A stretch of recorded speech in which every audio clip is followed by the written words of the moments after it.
రాష్ట్రాల్లో చలి తీవ్రత ప్రజల్ని భయపెడుతోంది. రికార్డు స్థాయిలో ఉష్ణోగ్రతలు పడిపోయాయి. 7 డిగ్రీల దాకా కొన్ని ప్రాంతాల్లో ఉష్ణోగ్రతలు పడిపోయాయంటే ఎంత భయంకరమైన చలి ఉందో ఒకసారి అర్థం చేసుకోవచ్చు. ఈశాన్య గాలుల ప్రభావంతో అనూహ్యంగా చలి తీవ్రత పెరిగినట్లుగా తెలుస్తోంది. సంగారెడ్డి జిల్లా కోహీర్లో అత్యల్పంగా 5.1 డిగ్రీల ఉష్ణోగ్రత నమోదైంది. ఇక పటాన్ చెరువులో 5.4 డిగ్రీలు టెంపరేచర్ నమోదైంది. ఆదిలాబాద్ జిల్లాలో 7.2 డిగ్రీలు. మరో 4 రోజుల పాటు ఇదే పరిస్థితి ఉంటుందంటూ వాతావరణ శాఖ చెబుతోంది. శనివారం 20, ఆదివారం 13, సోమవారం 12 జిల్లాలకు ఆరెంజ్ అలర్ట్ని జారీ చేసింది. ఏపీలో 19 డిగ్రీల సెల్సియస్కి పడిపోయింది టెంపరేచర్. ఏజెన్సీ అటవీ ప్రాంతాల్లో సింగిల్ డిజిట్ ఉష్ణోగ్రతలు నమోదవుతున్నాయి. సో పరిస్థితి ఒక్కసారి మీరు చూస్తున్నారు, స్క్రీన్ మీద మీరు చూడొచ్చు. సంగారెడ్డిలో 5.8 డిగ్రీల ఉష్ణోగ్రత, అంటే అత్యల్ప ఉష్ణోగ్రతను మీరు చూస్తున్నారు. ఆ తర్వాత రంగారెడ్డి 6, ఆసిఫాబాద్ 6.5, వికారాబాద్ 6.8, మేడ్చల్ 7.1, ఇలా వరుసగా చూస్తే నిజామాబాద్ 7.3, కామారెడ్డి 7.5, ఆదిలాబాద్ 7.5, సిద్దిపేట్ 7.8, అలా వరుసగా మెదక్ 7.8, ఇలా వరుసగా అత్యల్ప ఉష్ణోగ్రతలు నమోదవుతున్నటువంటి పరిస్థితి కనిపిస్తోంది.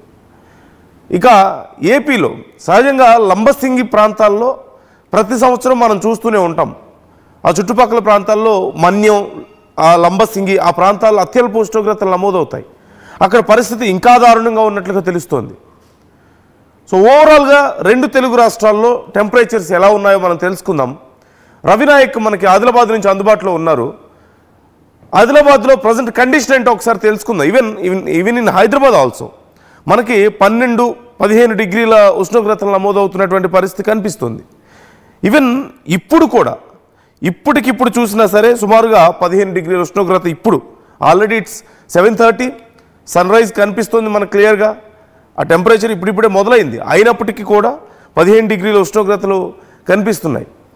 ఇక మిడ్ నైట్లో మనకి 10 డిగ్రీస్ వరకు పడిపోతుంది, ఇంకా అంతకంటే తక్కువ పడిపోతున్నటువంటి పరిస్థితులు ఉన్నాయి. సో ఓవరాల్గా డీటెయిల్స్ తెలుసుకుందాం. రవినాయక్ ఉన్నారు ఆదిలాబాద్ నుంచి, అలాగే మెదక్ నుంచి మహేష్ జాయిన్ అవుతున్నారు. అటు ఏపీలో కండిషన్ కూడా మనం తెలుసుకోబోతున్నాం. రవి, డీటెయిల్స్ ఏంటి?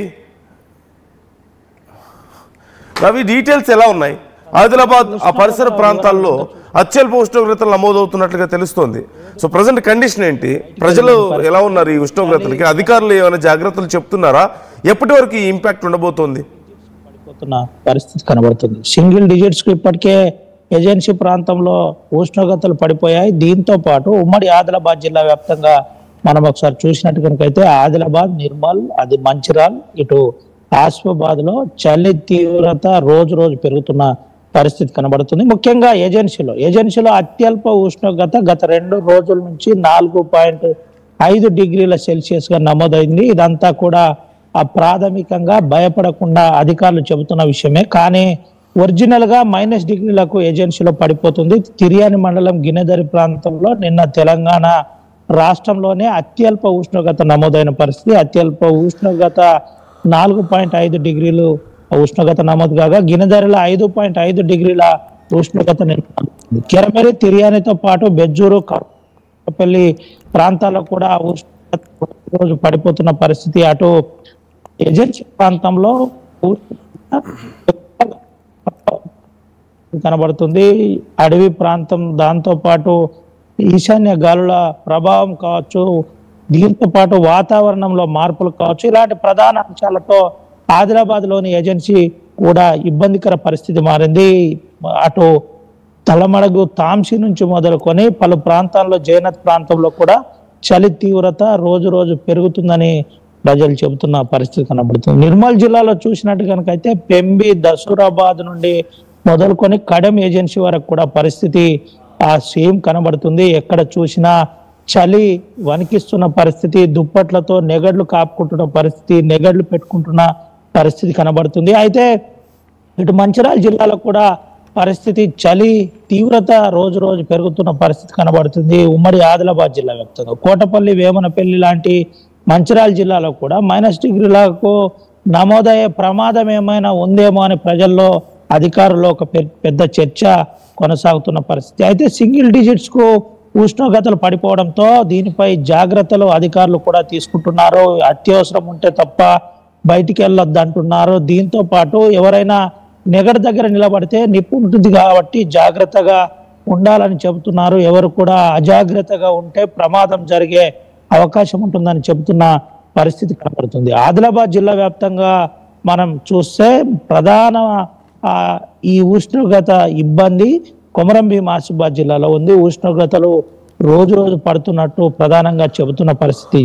జిల్లా కలెక్టర్ వెంకటేష్ దోత్రేను కూడా ఆర్టీవీ నేరుగా కాంటాక్ట్ చేసింది, వివరణ అడిగే ప్రయత్నం చేసింది. అయితే నిన్న ఎన్నికలు రెండవ దశ ఎన్నికలకు గాను అన్ని ఏర్పాట్లలో ఉన్నాం, కొంత బిజీ ఉన్నామని చెప్పినప్పటికీ ప్రధాన అంశం చెప్పే ప్రయత్నం చేశారు. తిర్యాని, కెరమేరి, జైనూర్, సిర్పూరి, నార్నూర్ లాంటి ప్రాంతాల్లో ఉష్ణోగ్రతలు రోజు రోజు పడిపోతున్నాయి. అందరూ జాగ్రత్తగా ఉండాలి. ముఖ్యంగా ఏజెన్సీ ప్రజలు అత్యవసరం ఉంటే తప్ప బయటకు వెళ్ళవద్దు. అస్తమా ఉన్న వాళ్ళు ప్రధానంగా దీంట్లో ఈ ప్రభావం ఎక్కువగా ఉండే అవకాశం ఉంది.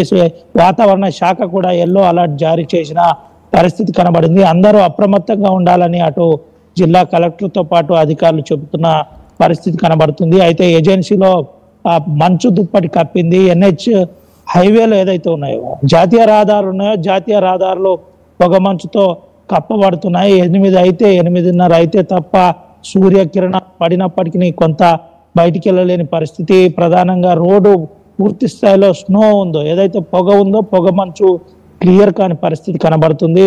ప్రధానంగా దీంతో పాటు సింగరేణిపై ఈ చలి తీవ్రత రోజు రోజు పెరుగుతుంది. పొద్దున్నే మార్నింగ్ షిఫ్ట్కి వెళ్ళే కార్మికులు ఎవరైతే ఉన్నారో కార్మికులు మోటార్ సైకిళ్లపై వెళ్తారు. ఆ ప్రభావం ఎక్కువగా చూపుతుంది. కొంత ఆబ్సెంట్ అవుతున్నారని చెబుతున్నారు. దీంతో పాటు జాగ్రత్తలు పడే అవకాశం ఉంది. జాగ్రత్త పడాలని సింగరేణి అధికారులు కూడా చెబుతున్న పరిస్థితి కనబడుతుంది. ఓసీ కావచ్చు, అండర్ మైన్స్ కావచ్చు, దీంట్లో పనిచేసే కార్మికులు ఎవరైతే ఉండాలో అప్రమత్తంగా ఉండాలి. ఈ ప్రభావం సింగరేణిపై కూడా పడుతుందని సింగరేణి అధికారులు చెబుతున్న పరిస్థితి కనబడుతుంది. ఓవరాల్ గా చూసినట్టుగా అయితే ఉమ్మడి ఆదిలాబాద్ జిల్లా వ్యాప్తంగా చలి తీవ్రత పెరుగుతుంది.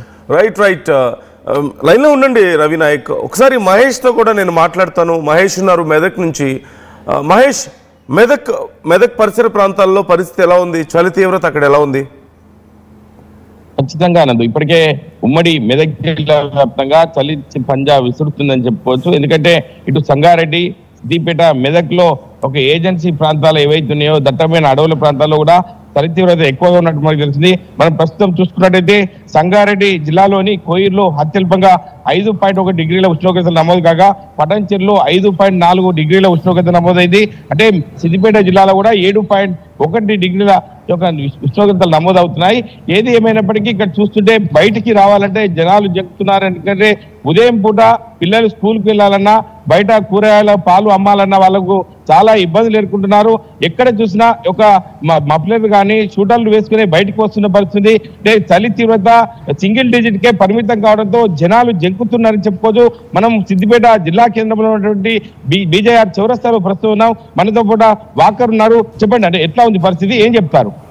చలి అయితే తీవ్రత బాగానే ఉంది. మార్నింగ్ వాకింగ్ ఎలా అంటే కూడా సూర్యుడు వచ్చిన తర్వాత ఇవ్వడం జరుగుతుంది. 7 degrees ఉంది. అది ఇన్ని ఒక 15 సంవత్సరాలు చూస్తున్నామండి. అది 7 degrees అయితే ఎప్పుడు లేదు. ఇంత చలి ఉండడం కూడా మీరు అన్నట్టు పిల్లల స్కూల్ కూడా ఎండ వచ్చిన తర్వాత పిల్లలు కూడా లేవట్లేదు. వాకర్ కూడా కష్టం, ఆఫీస్ వెళ్ళడం కష్టం అవుతుంది.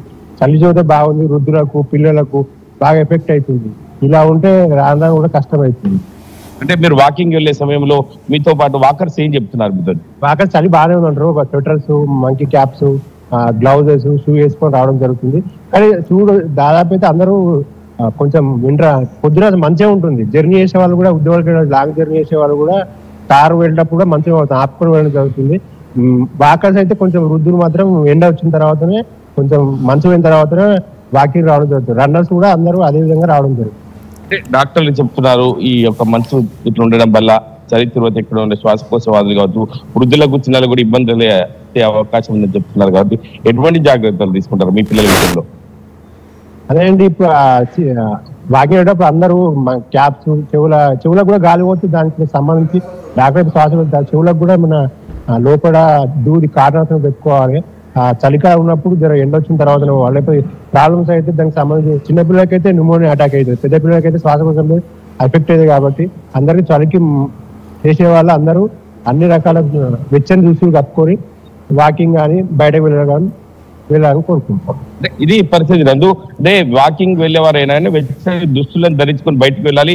చిన్నపిల్లలను వృద్ధులను సైతం బయటికి రానియదు. ఎందుకంటే డాక్టర్లు ఇచ్చేటువంటి సలహాలు సూచనలు పాటించి ముందుకెళ్లాల్సి ఉంటుంది. ఎందుకంటే ఇటువంటి చలి తీవ్రత సింగిల్ డిజిట్ కే పరిమితం కావడం వల్ల చాలా ఇబ్బందులు ఎదుర్కొనే పరిస్థితులు ఉన్నాయి. కాబట్టి ప్రజలు అప్రమత్తంగా ఉండే పరిస్థితి ఉండాలి. ఆర్టీవీ కూడా కోరుకున్నదే విషయం అంటే ప్రజలు ఆరోగ్యంగా ఉండాలంటే ఖచ్చితంగా డాక్టర్లు ఇచ్చే సలహాలు సూచనలు పాటిస్తూ ముందుకెళ్లాల్సి ఉంటుంది. కానీ ఏది ఏమంటే ఉమ్మడి మెదక్ జిల్లా వ్యాప్తంగా మెదక్, సిద్దిపేట, సంగారెడ్డి జిల్లాలో చలి తీవ్రత ఎక్కుతుంది. ఇప్పుడు సంగారెడ్డి జిల్లాలో చూస్తున్నట్టే పటాన్చెరు నియోజకవర్గంలో పారిశ్రామిక వాడలకు షిఫ్టుల మీదుగా వెళ్లేటువంటి కార్మికులకు ఒక చలి తీవ్రతను తట్టుకోలేకపోతున్నారు. ఎక్కడికక్కడ ఒక మంటలు కాపుకుంటూ తన శరీర దారుఢ్యాన్ని కూడా ఒక కాపాడుకోవాలనే ఉద్దేశం కొద్దీ ఒక ముందుకెళ్తున్న పరిస్థితి. ఏది ఏమైనప్పటికీ ఖచ్చితంగా ఈ యొక్క చలి తీవ్రత ఎక్కువ ఉంది కాబట్టి ఖచ్చితంగా దుస్తులను వెచ్చదనంగా ఉండేటువంటి సూటర్లు కావచ్చు, మఫ్లర్లు కావచ్చు, మక్కీ క్యాప్స్ కావచ్చు అని ధరించి బయటకు వెళ్లాల్సి ఉంటుంది. వారి యొక్క ఆరోగ్యాన్ని వారు కాపాడుకుంటే సురక్షితంగా ఉండే అవకాశం ఉంటుంది. కాబట్టి ఖచ్చితంగా ప్రతి ఒక్కరు కూడా డాక్టర్లు ఇచ్చే సలహాలు సూచనలు పాటిస్తూ ముందుకెళ్ళినట్టయితే ఎవరికి కూడా ఇబ్బందులు కావని చెప్పి ప్రధానంగా చెప్తున్నారు. వాకర్స్ కూడా ఉదయం 7:30-8 గంటల వరకు బయటకు వచ్చినా కూడా పొగమంచు అనేది చాలా ఇబ్బందులకు గురి చేస్తుంది. కాబట్టి ఖచ్చితంగా ఒక డ్రైవింగ్ చేసుకుంటూ బయటకు వెళ్లే దూర ప్రాంతాలకు వెళ్లే వారికి చాలా ఇబ్బందులు అయ్యే అవకాశం ఉంది. కాబట్టి ఖచ్చితంగా ఓపిక కొద్దీ వెళ్ళాలి. ఖచ్చితంగా ఈ యొక్క పొగమంచు పోయిన తర్వాతనే బయటకు వెళ్లాల్సి ఉంటుంది. కాబట్టి ప్రతి ఒక్కరు జాగ్రత్త పాటిల్లని చెప్పి ఎప్పటికీ కూడా ఆర్టీవీ కోరుకుంటుంది. నందు రైట్ మహేష్ లైన్ లో ఉండండి. మరొకసారి నేను రవితో మాట్లాడతాను, రవినాయక్తో. రవినాయక్, చుట్టుపక్కల కొంత అటవీ ప్రాంతం ఉంది దగ్గరలో. సో ఏ ప్రాంతాల్లో, ముఖ్యంగా ఆదిలాబాద్ పరిసర ప్రాంతాల్లో ముఖ్యంగా ఏ ప్రాంతాల్లో చలి తీవ్రత ఎక్కువగా ఉంది? మహిళలు, చిన్నపిల్లలకి సహజంగా ఇప్పుడు ఇబ్బంది ఎక్కువగా ఉంటుంది. ముఖ్య వయసు ఎక్కువగా ఉన్న వాళ్ళకు కూడా చాలా తీవ్రమైనటువంటి ఇబ్బందులు ఉండేటువంటి అవకాశం ఉంటుంది. సో ఎలా ఉంది కండిషన్? ప్రజలు ఏమంటున్నారు ఈ విషయం మీద?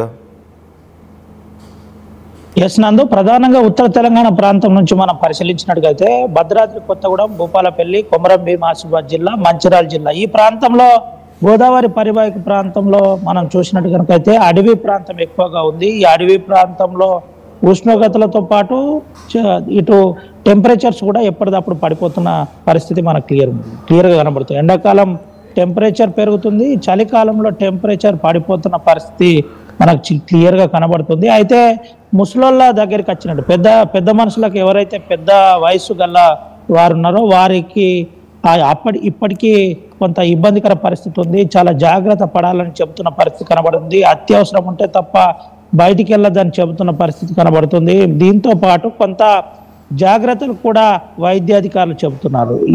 ఎవరైతే పెద్ద వయసు కలిగిన వారు ఉన్నారో వారు ఎట్టి పరిస్థితుల్లో చలిలో బయటికి వెళ్ళొద్దు, వెళ్తే ఇబ్బందికర పరిస్థితి ఉంది, ఉష్ణోగ్రతలు పడిపోతున్నాయి, వాతావరణ శాఖ ఎప్పటికప్పుడు హెచ్చరిస్తుందని చెబుతున్న పరిస్థితి కనబడుతుంది. చెబుతున్నట్టు మనకు తెలిసింది. అధికారులు జాగ్రత్త పడుతున్నప్పటికీ కొంత ఆ ఏజెన్సీ ప్రాంతంలోనైతే పెద్ద వయసు కలిగిన వారు ఇబ్బందికర పరిస్థితిలో ఉన్నారని తెలిసింది. దీనికి సంబంధించి అవగాహన కల్పించే ప్రయత్నంలో అధికారులు విఫలమైనట్టు చాలా క్లియర్గా కనబడుతుంది. ఇప్పుడు స్థానిక ఎన్నికల ప్రభావం కూడా దీనిపై పడింది. పంచాయతీ ఎన్నికలు కొనసాగుతున్నాయి. ప్రచారం చేసే వాళ్ళు ఒక రకంగా దుప్పట్లు కప్పుకొని మరి ప్రచారం చేస్తున్న అంశాలు కొన్ని ప్రాంతాల్లో కనబడుతున్నాయి క్లియర్గా.